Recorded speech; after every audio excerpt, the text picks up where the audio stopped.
राम जी बोले क्या कर रहे? लक्ष्मण जी बोले आज्ञा दो जी, हमारे विषय के आदमी है। राम जी बोले मतलब? लक्ष्मण जी बोले जो विषय ये बोल रहे जो तुम्हें आउट नहीं है, इसके तो ज्ञान हम ही है और इन्हें हम ही समझा सकते हैं।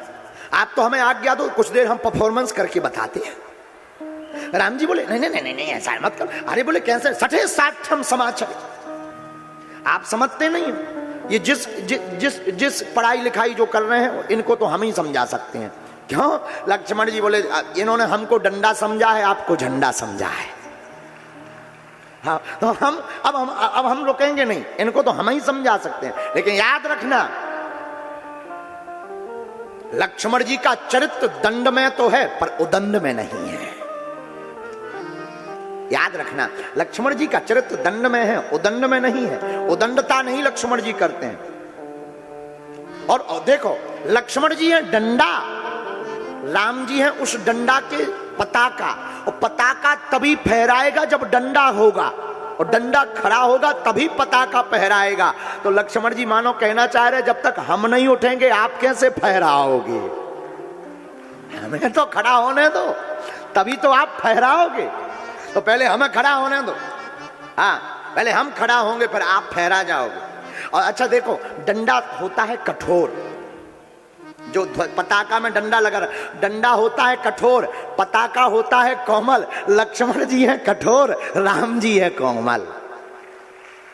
अच्छा, डंडा कठोर क्यों होता? कठोर होना ही चाहिए।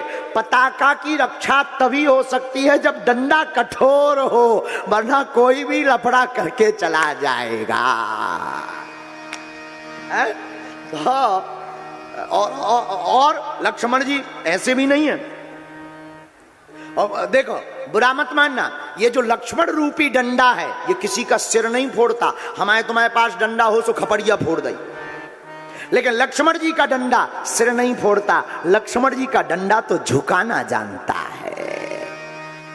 इसका प्रयोग तो झुकाने के लिए लक्ष्मण जी करते, क्योंकि लक्ष्मण जी हैं फणी, राम जी हैं रघुकुल मणि। तो मणि की रक्षा फणी ही करता है।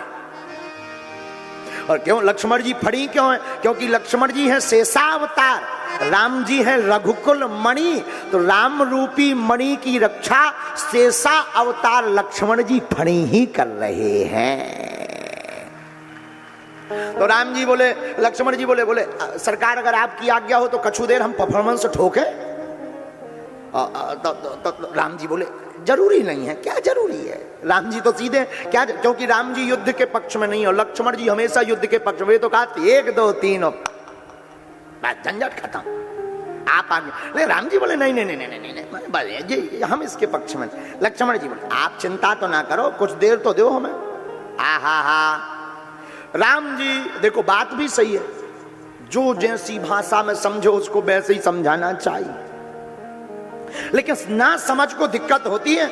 लक्ष्मण जी तो समझदार हैं। कई लोग इतने ना समझ होते हैं कि 2-4 शब्द सीख लेते हैं। जैसे एक सज्जन थे, उन्होंने सीख लिया yes no very good thank you.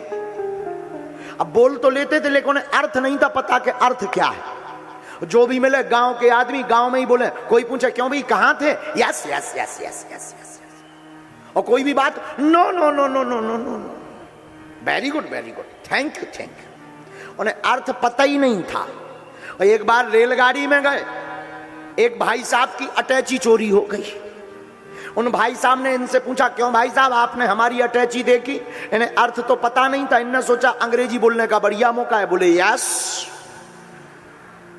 तो उन्होंने कहा जब देखिए तो भाई साहब बताओ कहां है, दे दो।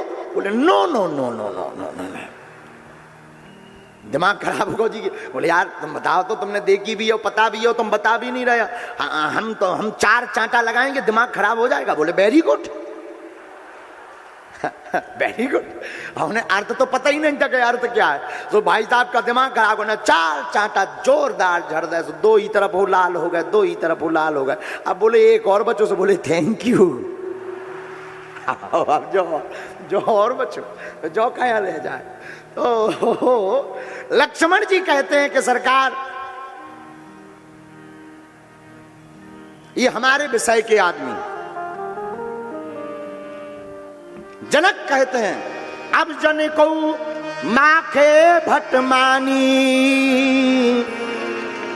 वीर विहीन मही में जानी। इस पूरी पृथ्वी वीरों से खाली है।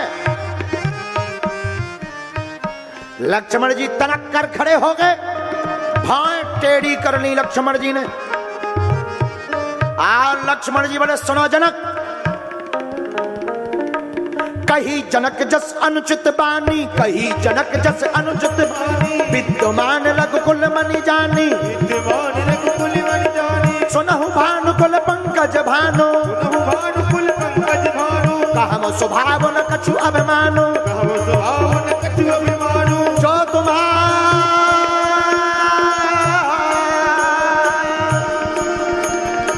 एक जनक सावधान, खबरदार, होशियार हो जा।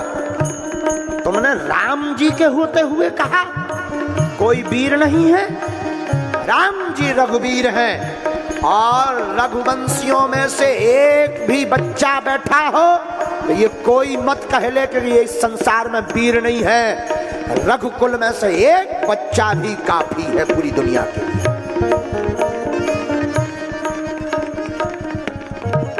राम जी रघुकुल मणि है और तुम कहते हो कि ये धनुष उठा ले। सुनो जनक, हमारे सरकार का अनुशासन मिल जाए, जो तुम्हारे अनुशासन पावो, कंदुक युव ब्रह्मांड उठावो। अगर राम जी का अनुशासन मिल जाए, मैं धनुष तो धनुष पूरे ब्रह्मांड को उठा लूंगा। आहा, राजा बोले भैया छुटका वाले तो बड़े खतरनाक हैं। मैया जानकी जी बोली गजब देवर जी, परफॉर्मेंस बहुत खतरनाक है, बहुत अच्छा, लगे रहो। आनंद आ गया देवर जी, आनंद आ गया। आहा, देवर जी क्या कहना। और राजा आपस में डर गए। एक राजा बोला अब बताओ अब क्या हुई है। बोले क्यों? अरे बोले घरे चलो, जो ब्रह्मांड उठावे की बात कर रहे। दूसरा राजा बोलो कहो तुम्हारा मकान ब्रह्मांड से बाहर है क्या, जो तुम घर जा रहे? ब्रह्मांड पूरा उठावे की बात कर रहे। तीसरा राजा बोलो अगर ये ब्रह्मांड उठा लेंगे तो होगा क्या? बोले फिर जहां धर देंगे तो फिर अपन धर जाएंगे, क्या होगा, उसमें होना क्या है।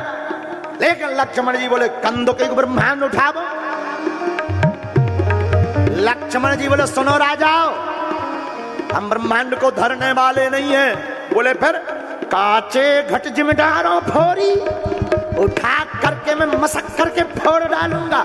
को बाप रो पिनाक पुराना, मैं ब्रह्मांड को उठाकर जैसे छोटे बच्चे कच्चे घड़ा को रौंद कर मसल डालते, हाथी कुकरमुत्ता को उठाकर रगड़ डालता, मैं ब्रह्मांड को उठा करके मसल डालूंगा।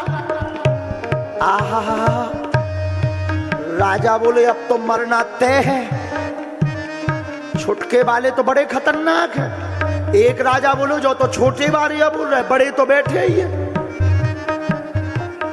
जब छोटे को जो हाल है, बड़े भाई साहब खड़े हुई हैं, फिर क्या हुई है। तीसरा बोलो जे तो चेला है, गुरुजी बैठे, उनकी तो पता ही नहीं है क्या होगा। राम जी धीरे से बोले काय लक्ष्मण जी ये सब तुम कर लोगे? लक्ष्मण जी हाथ जोड़कर बोले बिल्कुल कर लेंगे, लेकिन अपने बल पर नहीं, प्रभु आपके बल पर करेंगे। यही तो देखो लक्ष्मण जी का चरित्र है। लक्ष्मण जी जोश में भी होश नहीं खोए।